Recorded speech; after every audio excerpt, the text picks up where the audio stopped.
Hello दोस्तों, આપણે આવ્યા છીએ મધ્યપ્રદેશના ચિત્રકૂટમાં માતા અનસુયાનો આશ્રમ છે। તો આપણે આશ્રમને નિહાળશું, આપણે એના દર્શન કરશું। તો હવે ચાલો આપણે આ વ્લોગમાં જોડાઈ જાઓ। આ માતા સતી અનસુયાનો આશ્રમ છે જે ચિત્રકૂટમાં સ્થિત છે। આ સતી અનસુયા આશ્રમ છે। અહીંયા દેવી દેવતાઓના મંદિરોની અંદર દેવી દેવતાઓના સ્થાન છે। તો હવે અહીંયા એની આગળ ગુપ્ત ગોદાવરી જેમ કે ગંગાજી પોતે અહીંયા પ્રગટ થયેલા છે અને અહીંયા આ ગંગાજી છે, પણ અહીંયા ગુપ્ત ગોદાવરી કહેવામાં આવે છે। પણ આપણે અહીંયા ગંગાજીના દર્શન કરશું। જે માતા સતી અનસુયા, જેના પતિ અત્રિ ઋષિ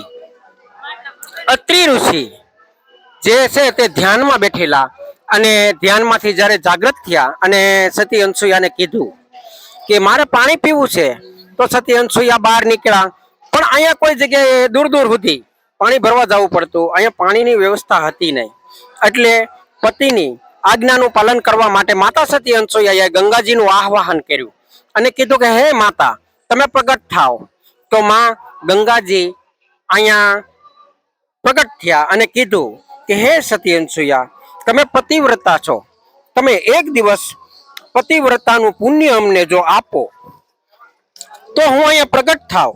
તો સતી અનસુયાએ કીધું કે જો આ દુનિયાનું હિત થતું હોય તો મારે પ્રગટ થવામાં કઈ વાંધો નથી। તો એક દિવસનું પુણ્ય સતી અનસુયાએ આપ્યું અને આ ગંગાજી અહીંયા પ્રગટ થયેલા છે। તમે જોઈ શકો છો, આ સ્વયં ગંગાજી છે। આપણે જે ગંગોત્રીથી પાણી લાવીએ ઈવડું ઈ જળ અહીંયા ઉપસ્થિત છે। આ સતી અનસુયાનો આશ્રમ છે અને અહીંયા ઈ ગંગા માતા અહીંયા પ્રગટ થયેલા છે। સતી અનસુયા અને અત્રિ ઋષિ ગંગાજીને પ્રણામ કર્યા અને અહીંયા ગંગાજી પ્રગટ થયા। એ આ જગ્યા છે, અહીંયાથી આ નદીમાં જાય છે પાણી। આ નદીમાં આ ગંગાજળ પવિત્ર જાય છે, એ જગ્યા છે।